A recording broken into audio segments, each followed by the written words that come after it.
महायुतीचं सरकार राज्यावर आल्यापासून माणिकराव कोकाटे हे राज्याचे कृषी मंत्री आहेत आणि कृषी मंत्री म्हणून त्यांचे अनेक वक्तव्य वादग्रस्त आहेत। म्हणजे शेतकऱ्यांना 1 रुपयात पीक विमा योजना सुरू आहे, त्या योजनेचा दाखला घेऊन त्यांनी आता सध्या भिकारीसुद्धा 1 रुपया घेत नाही अशा पद्धतीचं वक्तव्य केलं। त्याचबरोबर अवकाळीनं मध्यंतरी प्रचंड नुकसान झालं, त्यावेळी शेतकऱ्यांचे पंचनामे करा अशा पद्धतीची मागणी असताना ढेकळाचे पंचनामे करायचं काय असंही वादग्रस्त वक्तव्य त्यांनी केलं। आणि आता तर विधानसभेचं अधिवेशन सुरू असताना, चक्क शेतकऱ्यांचे प्रश्न सुरू असताना, शेतकरी अडचणीत असताना हा राज्याचा कृषी मंत्री माणिकराव कोकाटे हा रमी खेळण्यामध्ये जर व्यस्त असेल तर या महाराष्ट्रातील शेतकऱ्यांची शोकांतिका आहे। म्हणजे राज्याला अशा पद्धतीचा रमी खेळणारा मंत्री, जुगार खेळणारा मंत्री जर महाराष्ट्राला कृषी मंत्री असेल तर हे महाराष्ट्राचं दुर्दैव आहे। आणि म्हणूनच या माणिकराव कोकाटेंच्या आज बुधगाव येथील शेतकऱ्याने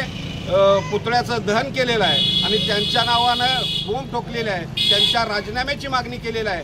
असा कृषी मंत्री महाराष्ट्राला नको आहे आणि म्हणून माणिकराव कोकाटेंनी तात्काळ राजीनामा दिला पाहिजे। अजितदादांनी त्यांचा राजीनामा घ्यावा, देवेंद्र फडणवीसांनी त्यांचा राजीनामा घ्यावा। आज केवळ त्यांचा पुतळा दहन केलेला आहे, यापुढच्या काळात त्यांच्या राजीनाम्यासाठी आम्ही आणखी तीव्र आंदोलन करू अशा पद्धतीचा इशारा या निमित्तानं देत आहोत।